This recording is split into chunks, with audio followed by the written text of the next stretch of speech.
देखिए आज से हम वर्ड प्रोसेसिंग जो है वो लिब्रे ऑफिस पे ही करेंगे। तो इसके लिए जो है आपको यहाँ पर सबसे पहले लिब्रे ऑफिस इंस्टॉल करना होगा। मैंने कल भी बताया था कि ये आपका ओपन सोर्स सॉफ्टवेयर है, आप इंटरनेट से इसे डाउनलोड करके इंस्टॉल कर सकते हैं। जैसे आप एमएस ऑफिस देखते हैं ऐसे ही लिब्रे ऑफिस भी है।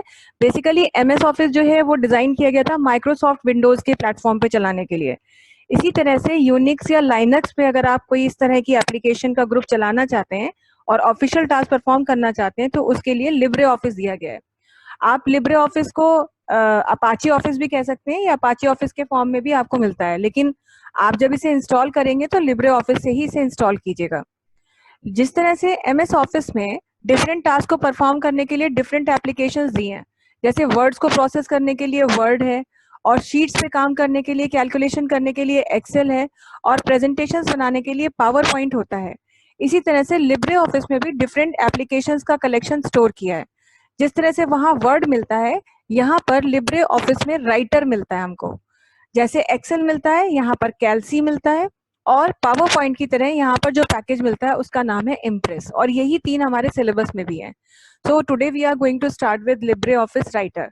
So first of all you need to install download the software, then you have to install that package। और फिर आपको जब लिब्रे ऑफिस राइटर स्टार्ट करना है तो उसके लिए आप विंडो की प्रेस करेंगे, और जैसे ही आप राइटर लिखेंगे, इस तरह से अगर आप विंडो की प्रेस करते हैं और आप राइटर लिखते हैं और आपके सिस्टम में अगर लिब्रे ऑफिस राइटर है तो देखिए इस तरह से आइकन आपको दिखने लगेगा। आप इसी पर क्लिक करेंगे तो लिब्रे ऑफिस राइटर आपका खुल जाएगा। हमने पहले से लिब्रे ऑफिस राइटर को खोल के रखा हुआ है अपनी स्क्रीन पर, तो हम आपको उसकी स्क्रीन दिखा रहे हैं। ये होती है लिब्रे ऑफिस राइटर की विंडो। अब ये कुछ उसी तरीके से दिख रही है जैसे आपने वर्ड देखा है, ऑलमोस्ट वैसा ही है ये भी, लेकिन थोड़े से डिफरेंसेस के साथ है। जैसे इस पूरी विंडो में अगर आप देखें तो टाइटल बार यहाँ भी दिख रही है आपको लेकिन यहाँ पर आपको टैब्स नहीं दिखते हैं, ना यहाँ कोई रिबन होता है, बल्कि यहाँ पर होते हैं मेन्यू। जैसे ये आप देख रहे हैं लिखा हुआ फाइल, एडिट, व्यू, इंसर्ट, तो ये सब मेन्यू कहलाते हैं। और इस बार को हम कहते हैं मेन्यू बार। मेन्यू बार में हर तरीके का मेन्यू है, जैसे फाइल से रिलेटेड टास्क परफॉर्म करने के लिए file menu, new file create करनी है, ओपन करनी है, सेव करनी है, किसी दूसरे फॉर्मेट में सेव करनी है, ये सारी चीजें फाइल से रिलेटेड टास्क के लिए मेन्यू फाइल ऑप्शन है। फिर एडिटिंग से रिलेटेड कट, कॉपी, पेस्ट करना और भी बहुत सारी चीजें करना, उसके लिए एडिट मेन्यू है, और डिफरेंट मेन्यूज में डिफरेंट ऑप्शंस की लिस्ट पूरी दी रहती है। जब भी आप लिब्रे ऑफिस में काम करेंगे, राइटर पे काम करेंगे, तो आपको ये खुद पता होना चाहिए कि कौन सा ऑप्शन हमें यूज करना है। तो जो ऑप्शन हमें यूज करना है वो ऑप्शन किस मेन्यू में है। अगर आपको ये नहीं पता है तो हर मेन्यू में जाके आपको ढूंढना पड़ेगा। तो ऐसे हम इसको मतलब रट के नहीं बैठते हैं, काम करते करते हमें याद भी हो जाता है, लेकिन यूजुअली हम क्या है इस तरह का ध्यान रखते हैं कि जैसे फॉर्मेटिंग से रिलेटेड ऑप्शन है, फॉन्ट की सेटिंग करनी है तो फॉर्मेट मेन्यू है, अपने डॉक्यूमेंट में कुछ इंसर्ट करना है तो इंसर्ट मेन्यू है। तो इस तरीके से चीजों को हम ध्यान रखते हैं। मेन्यू बार के इमीडिएटली नीचे यहाँ पर दो बार्स और हैं। देखिए वैसे तो हमें यहाँ रिबन मिलता है, लेकिन यहाँ पे ये बार हैं, और इन बार्स को डिटैच भी किया जा सकता है, मतलब यहाँ से मूव करा के कहीं और भी रख सकते हैं। दूसरी चीज, इन बार्स को हम डिसेबल भी कर सकते हैं। हालांकि ऑफिस राइटर हमको ये चीज बाय डिफॉल्ट इनेबल करके ही देता है। इसमें अगर आप पहली बार पे ध्यान दें तो ये बार जो है कुछ उस तरह की है, वही ऑप्शन मिल रहे हैं जैसे new, open, save, print, print preview, cut, copy, paste, देखिए सब वही चीजें मिल रही है। तो ऐसी बार जिसमें आपको ये फाइल और एडिट से रिलेटेड ऑप्शंस अवेलेबल होते हैं, इस बार को हम स्टैंडर्ड टूल बार कहते हैं। ऑफिस राइटर बाय डिफॉल्ट ये बार हमें इसलिए खोल के देता है ताकि स्टैंडर्ड टास्क जो आपको परफॉर्म करने हैं उसके लिए बार बार आपको मेन्यू में जाना ना पड़े, ना मेन्यू आपको याद रखने पड़े कि ये काम करना है तो कौन से मेन्यू में जाना है। तो बहुत ही कॉमन टास्क होते हैं, इसीलिए इन सब टास्क से रिलेटेड ये बार हमें दी हुई है, और ये पूरी आपको बार यहाँ पर दिखाई दे रही है। उसके इमीडिएटली नीचे एक और बार आप देख पा रहे हैं, जिसको अगर आप ध्यान दें तो देखिए यहाँ पर फॉन्ट से रिलेटेड ऑप्शंस मिल रहे हैं, जैसे फॉन्ट चेंज करना, फॉन्ट का साइज चेंज करना, फॉन्ट से के ऊपर फॉर्मेटिंग टेक्स्ट अपना अप्लाई करना, कुछ बहुत सारे इफेक्ट्स लगाना, ये सारी चीजें आपको यहाँ मिल रही हैं। इस बार को हम फॉर्मेट टूल बार या फॉर्मेटिंग बार कहते हैं, क्योंकि इस बार से आप फॉर्मेट से रिलेटेड टास्क परफॉर्म करते हैं। हालांकि ऐसा नहीं है कि लिब्रे ऑफिस राइटर में केवल यही दो बार्स होती हैं, इसके अलावा भी बहुत सारी और बार्स होती हैं जो आपकी नीड के अकॉर्डिंगली कभी कभी तो अपने आप ही एक्टिवेट मतलब इनेबल या डिसेबल हो जाती हैं, और कुछ ऐसी होती हैं जो आपको इनेबल या डिसेबल करनी पड़ सकती हैं। फिर भी अगर आप देखना ही चाहते हैं कि कौन कौन सी बार्स हैं, तो उसके लिए आपको व्यू टैब में जाना होगा, और व्यू टैब में आपको यहाँ पर एक ऑप्शन मिलता है टूल बार्स। अब अगर आप देखिए पॉइंटर यहाँ रख दिया है, तो आप खुद देख रहे हैं कितनी लंबी लिस्ट है, कम से कम 15 टूल बार्स के यहाँ पे ऑप्शन दिए हुए हैं। तो जिस तरह का काम करना होता है उस तरह की बार अगर आपको स्क्रीन पर ऑटोमेटिकली जनरेट नहीं हुई और आपको लगता है कि वो चाहिए, तो आप यहाँ से उस पर क्लिक करके उसे इनेबल कर सकते हैं। जैसे मान लीजिए हमें यहाँ पर बुलेट्स एंड नंबरिंग की एक टूल बार चाहिए थी और हमें यहाँ कोई ऑप्शन नहीं दिख रहा है, तो यहीं से आएंगे बुलेट्स एंड नंबरिंग पे और इस पर क्लिक कर देंगे। जैसे ही हम क्लिक करेंगे, बुलेट्स एंड नंबरिंग की ये टूल बार हमारी जनरेट हो गई, और ये हमें कहाँ दिख रही है, ये यहाँ पर दिखने लगती है अपने आप। प्रॉपर्टीज का एक बॉक्स बनता है, अभी हम आगे आपको बताएंगे। तो ये जो है आपको यहाँ पर दिखती है। तो इस तरह से ये देखिए प्रॉपर्टीज का बॉक्स बन गया, और ये आपकी बुलेट्स एंड नंबरिंग से रिलेटेड ऑप्शन यहाँ पर आकर के खुल जाएंगे। तो इस तरह से आप जो है यहाँ पर देखते हैं कोई भी टूल बार जो आपको चाहिए वो आप यहाँ से ले सकते हैं। अगर आपको नहीं चाहिए तो आप उसे रिमूव भी कर सकते हैं। आप किसी भी बार को यहाँ से हटा भी सकते हैं। हटाने का मतलब ये है कि अगर आपको नहीं चाहिए तो आप उसे डिसेबल भी कर सकते हैं। वो उसके लिए वहीं पर जाकर टिक करना होगा और आपकी वो टूल बार चली जाएगी। तो इस तरह से ये आपको यहाँ पे ऊपर दिख रहा है। फिर आप यहाँ देख रहे हैं कि आपको रूलर बार मिल रही है। रूलर बार जो कि आपके डेटा की मार्जिन की सेटिंग करने में आपको हेल्प कर रही है। लेफ्ट राइट मार्जिन आप एडजस्ट कर सकते हैं या आप इंडेंटेशन कर सकते हैं। अपने पेज पर टूल बार के इमीडिएटली नीचे तो देखिए पेज दिख रहा है, और हमने यहाँ पे डेटा पहले से कुछ लिख करके कॉपी करके पेस्ट कर लिया है, बहुत सारा डाटा अपना बना लिया है।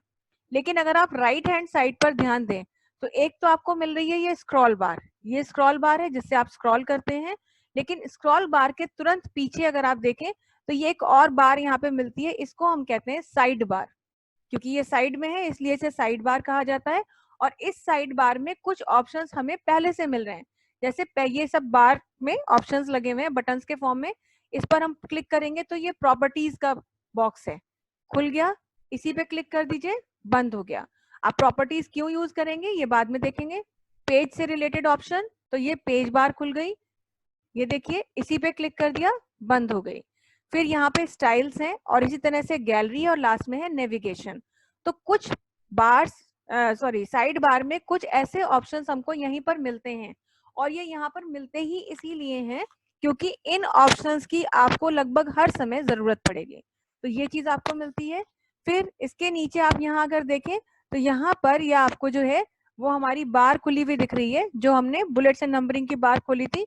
ये देखिए हमने इसको डिटैच कर दिया, और डिटैच करके अगर हम चाहें तो इसे यहाँ से क्लोज कर देंगे। तो ये क्लोज कर दिया है क्योंकि ये तो तभी खुलेगी जब हमें इसकी जरूरत पड़ेगी, अदरवाइज काम करने पर अपने आप भी ये खुल जाती है जब हम बुलेट्स और नंबरिंग का यूज कर रहे होते हैं।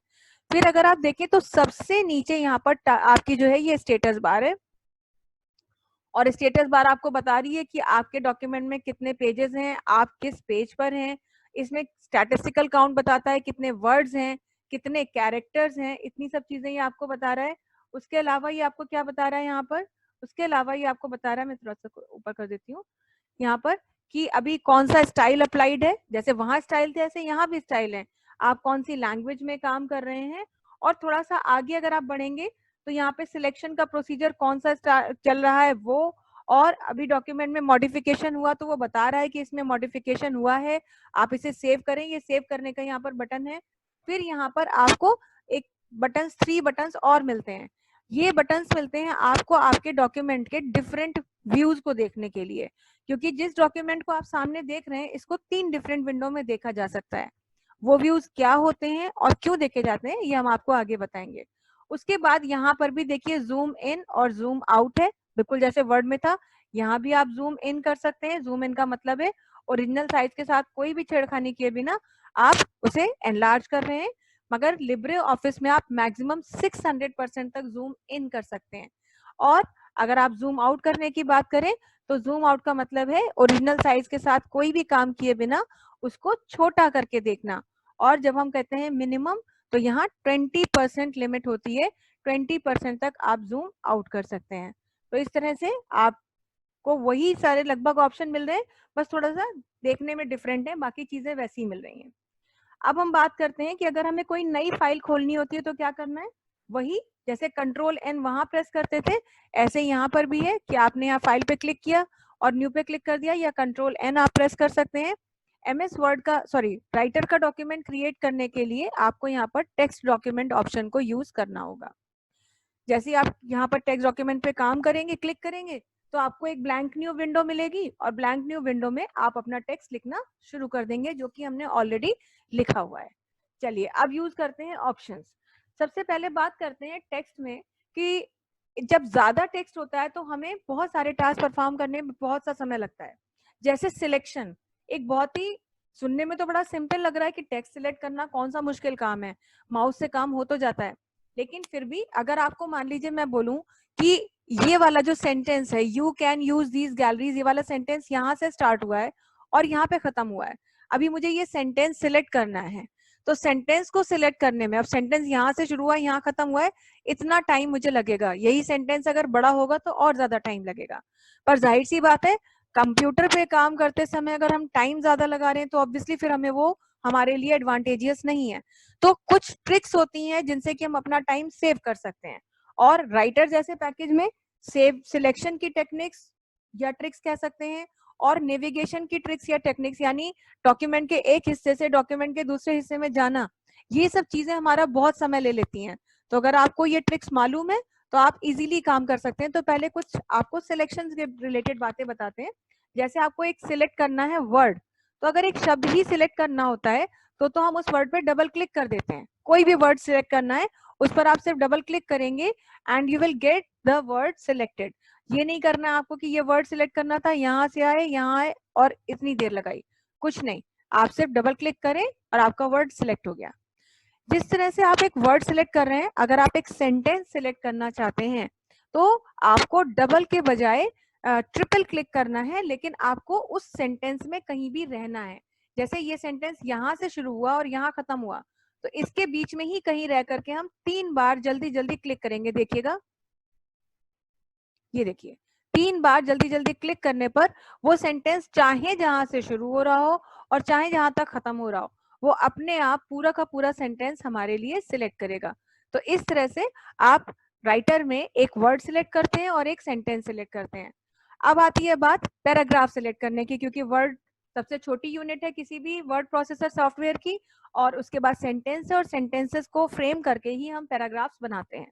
तो अब अगर हमको एक पूरा पैराग्राफ सिलेक्ट करना है, तो पैराग्राफ सिलेक्ट करने के लिए उस पैराग्राफ में कहीं भी अपना रहिए और 3 के बजाय 4 बार क्लिक कीजिए। 1 2 3 4, 1 2 3 4, इस तरह से। तो 4 times click helps you to select entire paragraph. So this is how you can select a single line, मतलब sentence, or a single word, or even a single paragraph. आपको इसके ज्यादा सिलेक्ट करना है तो फिर कीबोर्ड की मदद भी आप ले सकते हैं। जैसे कि अगर आपको सिलेक्ट करना है पूरा का पूरा क्या नाम है पैराग्राफ सिलेक्ट करना है, तो आप पैराग्राफ सिलेक्ट ही करें। लेकिन मान लीजिए जब आपको यहाँ से लेके नीचे तक माने पूरा डॉक्यूमेंट सिलेक्ट करना है, तो पूरा डॉक्यूमेंट सिलेक्ट करने के लिए आप यूज करते हैं कंट्रोल ए। यहाँ पर भी हमारा कंट्रोल ए काम करता है। और या फिर कीबोर्ड से अगर हम यूज करना चाहते हैं तो कंट्रोल शिफ्ट एंड की हमारी इस काम में हेल्प करती है। कंट्रोल शिफ्ट एंड से आप पूरा का पूरा पैराग्राफ सिलेक्ट कर लेते हैं। इसी तरीके से अगर हम सिलेक्ट करना चाहते हैं एक सेकंड,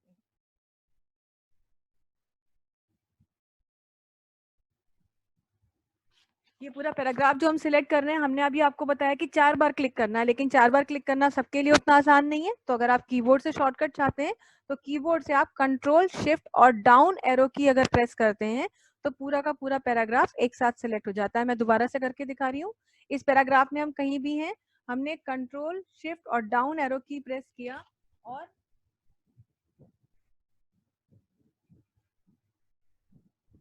ये देखिए पूरा पैराग्राफ हमारा सिलेक्ट हो गया। कोशिश करिए कि कंट्रोल शिफ्ट डाउन अगर आपको यूज करना है तो उसके लिए आप अपने पैराग्राफ की शुरुआत में रहे तो ज्यादा ठीक है, और वो आपका पूरा पैराग्राफ आपको सिलेक्ट करके देगा। तो इस तरह से सिलेक्शन की चीजों पर आप काम करेंगे। सिलेक्ट करना है तो ये हो गया।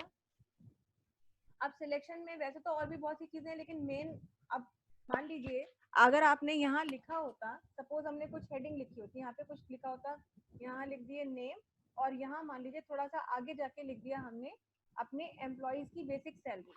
सपोज ऐसा कुछ डेटा हमें बनाना था और हम यहाँ 2-3 लोगों के नाम लिख रहे हैं। हमने पहला नाम लिखा अमन और यहाँ आए और कुछ भी सैलरी डाल दी, फिर दूसरा नाम लिखा नमन और फिर आकर के यहाँ पर कुछ सैलरी डाल दी, और इस तरह से हमने यहाँ पर कुछ नाम लिखे और यहाँ पर उनकी सैलरी डाली। अगर आपको ये पूरा डेटा सिलेक्ट करना है तब तो कोई प्रॉब्लम ही नहीं है, माउस से आप इसे सिलेक्ट करेंगे। लेकिन अब अगर आपसे ये कह दिया जाए कि सिर्फ जो नेम्स लिखे हुए हैं वो नेम ही आपको यहाँ लाने हैं, मतलब यहाँ पर ये पूरा इतना हिस्सा आपको लेके आना है, तो टेक्स्ट एडिटर या वर्ड प्रोसेसर में, टेक्स्ट एडिटर में तो खैर ये ऑप्शन अवेलेबल ही नहीं है फैसिलिटी, लेकिन वर्ड प्रोसेसर सॉफ्टवेयर में, चाहे आप वर्ड में काम कर रहे हो या राइटर में काम कर रहे हो, अगर आपको सिर्फ इतना ही हिस्सा सिलेक्ट करना है वो पॉसिबल नहीं है, आप सिलेक्ट कर ही नहीं सकते। क्यों? क्योंकि अगर आप सिर्फ नेम को सिलेक्ट करने जाएंगे तो उसके आगे लिखा हुआ डेटा भी सिलेक्ट होगा, और ऐसा किसी तरह से पॉसिबल नहीं कि आप खाली इतना सिलेक्ट करें। यहाँ तक कि अगर हम किसी पैराग्राफ में मान लीजिए बोले कि यहाँ से सिलेक्ट करो और केवल इतना हिस्सा सिलेक्ट करो, तो वो नॉर्मली तब तक पॉसिबल नहीं है जब तक कि हमें वो ऑप्शन पता ना हो। तो अभी देखिए हम आपको यहाँ पर शॉर्टकट दिखा रहे हैं करके कि अगर हमें ये काम करना है तो हम कर तो सकते हैं, बस हमें पता होना चाहिए कि कैसे होना है। देखिए अब सिलेक्ट हो गया, अब सिलेक्ट हो गया तो इसे चाहे कट करिए चाहे कॉपी करिए। ऐसे अगर किसी पैराग्राफ में है और पैराग्राफ में सिलेक्ट करना है तो देखिए पैराग्राफ में भी सिलेक्ट हो गया। तो सिलेक्ट होगा, लेकिन कैसे सिलेक्ट होगा? जब भी आपको डेटा को इस तरीके से सिलेक्ट करना है तो सिलेक्शन से पहले कीबोर्ड में आपकी जो ऑल्ट की दी रहती है, ALT लिखा रहता है जिस पर, उस ऑल्ट की को आप प्रेस करके रखेंगे, माउस को धीरे से ले जाएंगे वहां पर और जितना एरिया सिलेक्ट करना है उसको ड्रैग करके ऑल्ट की छोड़ देंगे। अब अगर आप इसे कॉपी करना चाहते हैं वही कंट्रोल सी ऑप्शन आप यहाँ भी यूज कर सकते हैं, और पेस्ट करने के लिए कंट्रोल V यूज कर सकते हैं। तो अगर एक लंबी चौड़ी लिस्ट दी होती, ये तो 3 ही नेम्स की थी, मान लीजिए ये 30 नेम्स की लिस्ट होती, तो आपको दोबारा से लिखना नहीं पड़ता, और जिन्हें नहीं पता है वो लिखते हैं इसको, वो दोबारा से टाइप कर रहे होते हैं। तो ये ध्यान रखिए, या फिर पहले आधा डेटा वो सिलेक्ट कर ही नहीं सकते तो उसको टाइपिंग करेंगे या कुछ भी करेंगे मगर टाइम वेस्ट करेंगे। पर आपको ये तरीका पता है तो इस तरीके से कभी भी आपको अपनी अगर जरूरत है तो आप इजीली ऑल्ट की हेल्प ले सकते हैं। तो इतनी सारी चीजें हैं, बाकी बेसिक हैं, जैसे आप सिलेक्ट करते आए हैं वैसे भी आप माउस से सिलेक्ट कर सकते हैं, कोई प्रॉब्लम नहीं है आपको सिलेक्शन में। तो ये सारी चीजें हमारी सिलेक्शन से रिलेटेड है जो आपको पता होनी चाहिए। उसके बाद आती है बात नेविगेशन की। नेविगेशन का मतलब है डॉक्यूमेंट के एक हिस्से से डॉक्यूमेंट के दूसरे हिस्से पे जाना। जैसे अभी अगर हम मान लीजिए पैराग्राफ पर हैं, इस पैराग्राफ में कहीं भी हैं, यहाँ है, और हम नेक्स्ट पैराग्राफ की बिगनिंग पे जाना चाहते हैं, तो अगर ऐसा करना है तो वैसे तो हमें यहाँ क्लिक करना होगा, फिर यहाँ आए, फिर यहाँ आए। लेकिन अगर यही काम हम आसानी से करना चाहते थे तो क्या करेंगे? देखिए हम इस तरह से कुछ, हम कोई क्लिक नहीं कर रहे हैं, हम कोई शॉर्टकट प्रेस कर रहे हैं, और आप ध्यान दीजिए कि हर बार हम अगले पैराग्राफ की शुरुआत में ही आ रहे हैं। तो अगर आपको अगले पैराग्राफ की शुरुआत में एक बार में आना है तो आप प्रेस करेंगे कंट्रोल के साथ डाउन एरो की। कंट्रोल प्लस डाउन एरो की helps you to get to the beginning of next paragraph, whereas control plus up arrow key helps you to come back to the beginning of previous paragraph। पिछले paragraph की शुरुआत में control up arrow, अगले paragraph की शुरुआत में control down arrow. किसी line में है, उस लाइन के एंड पे कंट्रोल एंड से जा सकते, सॉरी, किसी भी लाइन में है, जैसे यहाँ पे हम मान लीजिए इस लाइन में है और इस लाइन के एंड पे जाना है तो आपके जो कीबोर्ड में एंड की है वो काम करेगी। अगर लाइन की बिगिनिंग पे जाना है तो कीबोर्ड की होम की ये काम करती है। आप किसी भी डॉक्यूमेंट के लास्ट में है, कहीं भी है, ये डॉक्यूमेंट का लास्ट है, इसके बिगिनिंग पे जाना है, शुरुआत में जाना है, चाहे जितने भी पेजेस हो, बीच में 100 पेज हो, जितने भी पेजेस हो, तो डॉक्यूमेंट की स्टार्टिंग पे जाने के लिए कंट्रोल होम की हेल्प करेगी और डॉक्यूमेंट के लास्ट में आने के लिए कंट्रोल एंड की आपकी हेल्प करेगी। तो ये सारी चीजें हैं, आपको डॉक्यूमेंट में पता होनी चाहिए कि किस तरह से आप ये काम कर सकते हैं। तो अगर ये चीजें आपको मालूम है तो आप ये काम बड़ी आसानी से कर सकते हैं। चलिए, ये तो हो गई आपकी नेविगेशन की बात और ये सब चीजें, थोड़ा सा आपको ये चीजों को ध्यान रखना पड़ेगा। अगर आप जाना चाहते हैं, एक सेकेंड, अगर आप जाना चाहते हैं यहाँ पर अगले या पिछले पेज की शुरुआत में, तो पेज की शुरुआत में जाने के लिए आपको कंट्रोल पेज अप और अगले पेज की शुरुआत पे आने के लिए कंट्रोल पेज डाउन शॉर्टकट का यूज कर सकते हैं। तो ये सारी चीजें आपको ध्यान रखनी है। अब आपके लिए यहाँ पर कुछ सैंपल डेटा हमने बना के रखा हुआ है। ये हमारा 10 पेजेस का डेटा है। सबसे पहले हम इस फाइल को आपको सेव करके दिखाएंगे। सेव करना है तो सेव करने के लिए वहां से कंट्रोल एस भी प्रेस कर सकते हैं। फाइल में भी सेव ऑप्शन है और यहाँ पर भी सेव ऑप्शन है। आप इस ऑप्शन पर जैसे ही क्लिक करेंगे ये आपसे पूछेगा, वही यहाँ भी पूछेगा कि फाइल को कहाँ सेव करना है। बाय डिफॉल्ट यहाँ की फाइल्स भी आपकी जो है वो डॉक्यूमेंट्स फोल्डर में ही जाएंगी, लेकिन आपको ध्यान रखना है कि राइटर की जो फाइल्स होती हैं वो .odt एक्सटेंशन से सेव होती हैं, जबकि हमारी वर्ड की फाइल docx एक्सटेंशन से सेव होती थी, लेकिन राइटर की फाइल्स odt एक्सटेंशन से सेव होती हैं। अब मान लीजिए हमने इसको नाम, अपनी फाइल को नाम दे दिया O लेवल।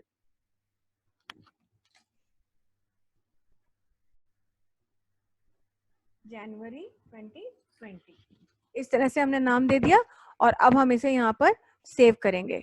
हालांकि सेव करते समय यहीं पर अगर आप थोड़ा सा ध्यान दें तो देखिए नीचे आपको यहाँ पर एक चेक बॉक्स भी मिलता है, सेव विद पासवर्ड। अगर आप इसे यहीं पर इनेबल करते हैं और सेव ऑप्शन पर क्लिक करते हैं तो यहीं पर वो एनक्रिप्शन का पासवर्ड आपसे मांग लेता है। मतलब कि आपकी फाइल सेव भी होगी और एक पासवर्ड भी आप दे देंगे, तो अगली बार कोई भी अगर आपकी फाइल को ओपन करना चाहे तो पासवर्ड से उसे ओपन करना पड़ेगा। तो सिक्योरिटी हैंड टू हैंड आप दे सकते हैं। वहां पर आपको इसके लिए प्रिपेयर ऑप्शन यूज करना था, यहाँ पर आप डायरेक्टली अपना कोई भी पासवर्ड दे सकते हैं। पासवर्ड को री एंटर करेंगे और फिर जब आप ओके करेंगे तो ये फाइल आपकी सेव भी हो गई और सेव होने के साथ साथ ये फाइल एनक्रिप्ट भी हो गई। क्लोज करने के बाद दोबारा ये फाइल कोई भी खोलेगा तो आपको पासवर्ड देना होगा। जैसे अब हम यहाँ आए और फाइल को क्लोज करना है तो देखिए क्लोज करने के लिए यहाँ पे जाएंगे, क्योंकि हम सिर्फ फाइल क्लोज कर रहे हैं, एग्जिट नहीं कर रहे हैं। तो क्लोज किया, ये फाइल क्लोज हो गई। अब देखिए ये फाइल हमें यहाँ दिख रही है अपनी, इसको हम ओपन करना चाहते हैं, यहीं से डबल क्लिक कर देंगे इस पे। डबल क्लिक करेंगे, देखिए तुरंत पासवर्ड मांगेगा और पासवर्ड आपको पता है वही दे सकता है जिसको पासवर्ड पता हो। तो इतनी अच्छी तरीके से आप यहीं से अपनी फाइलों को सेफ और सिक्योर बना सकते हैं। पासवर्ड सही दिया, उसने चेक किया और उसके बाद आपके डॉक्यूमेंट को आपके लिए खोल दिया। इस तरह से आप काम करते हैं, फाइल सेव करते हैं। अब यहाँ पर मान लीजिए कि हम बात करते हैं सबसे पहले अपने फॉर्मेट टूल बार की, क्योंकि फॉर्मेटिंग से ही स्टार्ट करते हैं। यहाँ पर फाइल को हमें कंटेंट को सिलेक्ट करना है। सिलेक्ट करने के बाद अगर आप यहाँ पर इसके देखिए ऑप्शन दिए जा रहे हैं आपको, यहाँ सबसे पहले फॉन्ट का नाम है। इतने सारे फॉन्ट्स हैं जिस पर भी आप क्लिक करेंगे, क्लिक करते ही कंटेंट पर वो फॉन्ट अप्लाई हो जाएगा। आप साइज देना चाहते हैं तो यहाँ से भी आप साइज को यूज कर सकते हैं। साइज की वही लिस्ट है आपके पास और आप अपने फॉन्ट का साइज इंक्रीज या डिक्रीज कर सकते हैं। फॉन्ट के साइज को इंक्रीज या डिक्रीज करने के लिए देखिए अगर आप यहाँ ध्यान देंगे तो हम क्लिक नहीं कर रहे हैं, लेकिन साइज बराबर इंक्रीज हो रहा है या फिर साइज बराबर डिक्रीज भी हो रहा है, जबकि हम यहाँ पर कोई भी क्लिक नहीं कर रहे हैं। तो फॉन्ट के साइज को इंक्रीज या डिक्रीज करने के लिए यहाँ पर शॉर्टकट है। उसके लिए आप क्या करेंगे, मैं लिख दे रही हूँ यहाँ पे, इंक्रीज फॉन्ट साइज के लिए है आपका कंट्रोल प्लस डेटा को सिलेक्ट करेंगे और उसके बाद प्रेस करेंगे हम ये वाला कॉम्बिनेशन। कंट्रोल के साथ हमारा यूज होगा आपका ये क्लोजिंग स्क्वायर ब्रैकेट। और अगर आपके फाइल को आप साइज को आपको कंटेंट के साइज को डिक्रीज करना है तो डिक्रीज फॉन्ट साइज के लिए शॉर्टकट यूज होता है control plus opening square bracket. तो देखिए ये दो कॉम्बिनेशन है, हम इसी को सिलेक्ट कर रहे हैं और कंट्रोल के साथ क्लोजिंग स्क्वायर ब्रैकेट प्रेस करने पर कंटिन्यूअसली साइज इंक्रीज हो रहा है और ओपनिंग स्क्वायर ब्रैकेट प्रेस करने पर डिक्रीज हो रहा है। वर्ड में भी ये ऑप्शन यूज होता है, वर्ड में भी ये शॉर्टकट है, लेकिन या तो हम वहां क्लिक करते हैं या फिर वर्ड में हम लोग यूज कर सकते हैं। एक और ऑप्शन होता है हमारे पास कि हम यूज कर सकते हैं control shift greater than sign और control shift less than sign, वो प्रेस करते हैं, लेकिन ये हम लोग ज्यादा यूज करते हैं। वर्ड में भी ये यूज होता है और राइटर में भी यूज होता है। राइटर में कंट्रोल शिफ्ट ग्रेटर देन और लेस देन साइन नहीं यूज होते हैं।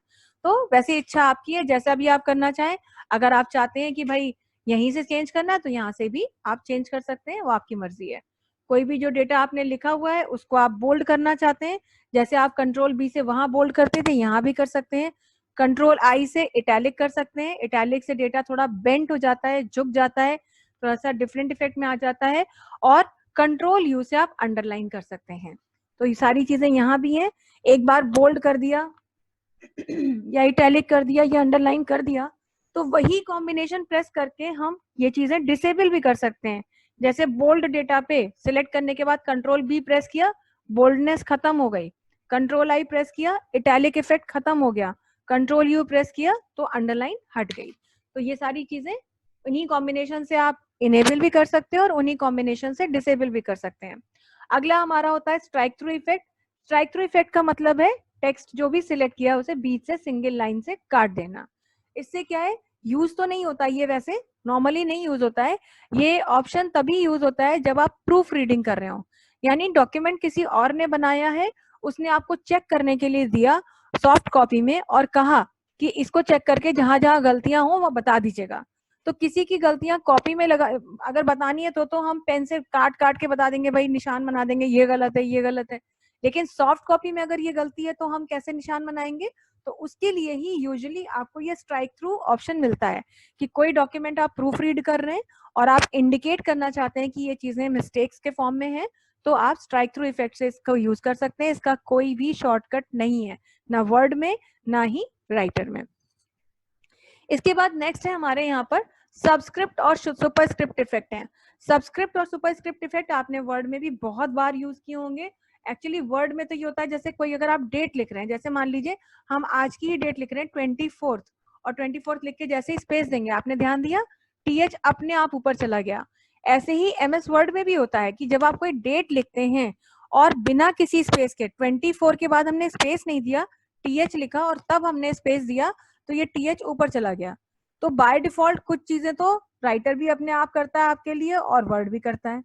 लेकिन अगर आपको कोई चीज ऐसे लिखनी ही है, जैसे आपको पावर के फॉर्म में कुछ लिखना है, मान लीजिए मुझे एक मैथ की स्टेटमेंट लिखनी थी, 2⁵ plus 5⁴ is equal to what. Suppose ये क्वेश्चन बनाना था, लेकिन अब हमें लगानी है पावर इसकी, तो 5 को सिलेक्ट करेंगे और सिलेक्ट करने के बाद या तो हम सुपर स्क्रिप्ट के इस ऑप्शन पे क्लिक कर सकते हैं, ये देखिए यहाँ पर दिया हुआ है, या फिर हम एक शॉर्टकट भी प्रेस कर सकते हैं।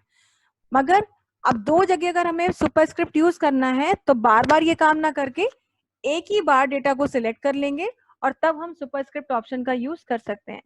5 को सिलेक्ट करेंगे और 4 को भी सिलेक्ट करेंगे, लेकिन 4 को सिलेक्ट करते हैं तो 5 का सिलेक्शन चला गया। तो आपको शायद पहले से ये बात पता होगी कि अगर एक साथ डेटा सिलेक्ट करना है मगर वो डेटा अलग अलग है, तो कीबोर्ड की कंट्रोल की इसके लिए एक बार फिर आपकी हेल्प करती है। जैसे 4 को सिलेक्ट किया है, अब कीबोर्ड से कंट्रोल की दबा के रखेंगे और अब 5 को भी सिलेक्ट कर लेंगे। तो ऐसे जितना भी आपको सिलेक्ट करना है कंट्रोल की प्रेस कर करके एक साथ आप सबको सिलेक्ट कर सकते थे। फायदा आपको ये मिलेगा कि एक साथ सिलेक्ट हो गया तो ऑप्शन भी सब पर एक साथ ही अप्लाई हो जाएगा, अलग अलग आपको मेहनत नहीं करनी पड़ेगी। खैर, अब हमें बस यहाँ पे बता रहे हैं, तो या तो हम इसके लिए ये यूज करेंगे आपका जो ये बटन बना हुआ है, या फिर हम यूज कर सकते हैं shortcut combination control shift P. Control shift P is the shortcut to superscript. Superscript effect देना है तो हम यूज करेंगे शॉर्टकट कंट्रोल, डेटा को सिलेक्ट करने के बाद प्लस शिफ्ट प्लस पी, तो ये हो गया सुपरस्क्रिप्ट। और इसी तरह से अगर आपको डेटा को सबस्क्रिप्ट मोड में लाना है, सबस्क्रिप्ट मोड कब लाते हैं? जब आपको एक केमिकल कंपाउंड का नाम लिख रहे हैं, खास तौर से यूजुअली सबसे ज्यादा वो यूज होता है क्योंकि केमिकल कंपाउंड में आप वैलेंसीज लिखते हैं और वो वैलेंसीज जो होती हैं वो थोड़ा नीचे की तरफ होती हैं, तो उसके लिए आप कंट्रोल शिफ्ट बी यूज करते हैं। जैसे मान लीजिए हम यहाँ पे लिखना चाहते थे ऑक्सीजन, फिर सपोज हम यहाँ लिखना चाहते थे कार्बन डाइऑक्साइड, फिर हम यहाँ पे लिखना चाहते थे मान लीजिए सल्फ्यूरिक एसिड। ऐसे हमें कुछ कंपाउंड्स के नाम लिखे, जो कुछ भी हमें लिखना था, हाइड्रोजन। अब वैलेंसी सभी को पता है, सभी ने स्कूल में पढ़ा है कि ये थोड़ा नीचे की तरफ होती है, तो नीचे की तरफ लाना है तो एक बार में इनको सिलेक्ट कर लीजिए कंट्रोल की दबा दबा के। हम कंट्रोल की प्रेस करके रखे हुए हैं और 1 बाय 1 सबको सिलेक्ट कर रहे हैं। अब हम कंट्रोल की छोड़ दे रहे हैं और अब हम या तो क्लिक करेंगे इस बटन पर जहां ये X2 लिखा है, या हम प्रेस करेंगे अपना कॉम्बिनेशन कंट्रोल शिफ्ट बी, और ये देखिए एक ही बार में आपके सारे के सारे डेटा पर जो है सब स्क्रिप्ट इफेक्ट अप्लाई हो गया। फिर नेक्स्ट हमारा यहाँ पर जो है ये क्लियर फॉर्मेटिंग है। क्लियर फॉर्मेटिंग जैसे वर्ड में आपको बताया था कि हमने यहाँ इतनी फॉर्मेटिंग कर दी थी, इसको सुपर ये दे दिया था, स्ट्राइक थ्रू दिया था, और मान लीजिए हमने इसका कलर वलर चेंज किया होता, फॉन्ट चेंज किया था, साइज चेंज किया था। अब हम चाहते हैं कि ये सब हट जाए, तो एक ही बार में ये चीज हटाने के लिए क्लियर फॉर्मेटिंग ऑप्शन यूज करेंगे। क्लियर फॉर्मेटिंग ऑप्शन यूज करने से डाटा डिफॉल्ट स्टाइल पे आ जाता है, और क्लियर फॉर्मेटिंग का शॉर्टकट है यहाँ पर Ctrl+M। Ctrl+M अगर आप सिलेक्ट करके प्रेस कर दें डेटा को, तो जो भी फॉर्मेटिंग आपने की होगी वो सारी रिमूव हो जाएगी और डेटा बिल्कुल सिंपल हो जाएगा। फॉन्ट का कलर चेंज करने के लिए आप देख ही पा रहे हैं कितने सारे कलर्स के ऑप्शन यहीं मिलते हैं। इसके अलावा भी मन ना भरे तो यहाँ कस्टम कलर में चले जाइए, अपनी पसंद का, अपनी चॉइस का कोई भी नया कलर बनाइए, जो भी आपको चाहिए, जिस बेस पे चाहिए, जो कलर लेना है। और जब कलर बना लें तो यहाँ से कहते हैं ओके, कोई मेहनत नहीं करनी, और देखिए आपके डेटा पर वो कलर अप्लाई हो गया। तो चलिए आज के लिए इतना ही रखते हैं। ये चीजें प्लीज आप लोग भी डाउनलोड कर लीजिएगा जिनके पास सिस्टम है। आई होप शायद कुछ लोगों ने डाउनलोड कर भी लिया हो। तो एक डॉक्यूमेंट बना के रखिए, मैं ही नहीं बोलूंगी डेटा कहीं से कॉपी पेस्ट कर लीजिए, थोड़ा सा टाइम दीजिए, कुछ लिखिए 2-4 पेज का डेटा, फिर भले ही कॉपी पेस्ट कीजिए, और जितने ऑप्शन हमने आपको आज बताए हैं उन सबको ट्राई करिए और ये डॉक्यूमेंट सेव कर लीजिए, और जो जो ऑप्शंस आगे हम आपको बताते जाएंगे उसी डॉक्यूमेंट में वो सारी चीजें आप ट्राई करते रहिएगा। और कोई डाउट है, कोई प्रॉब्लम है तो प्लीज हमें टेक्स्ट कीजिएगा, I will provide you solution. That's all for the day.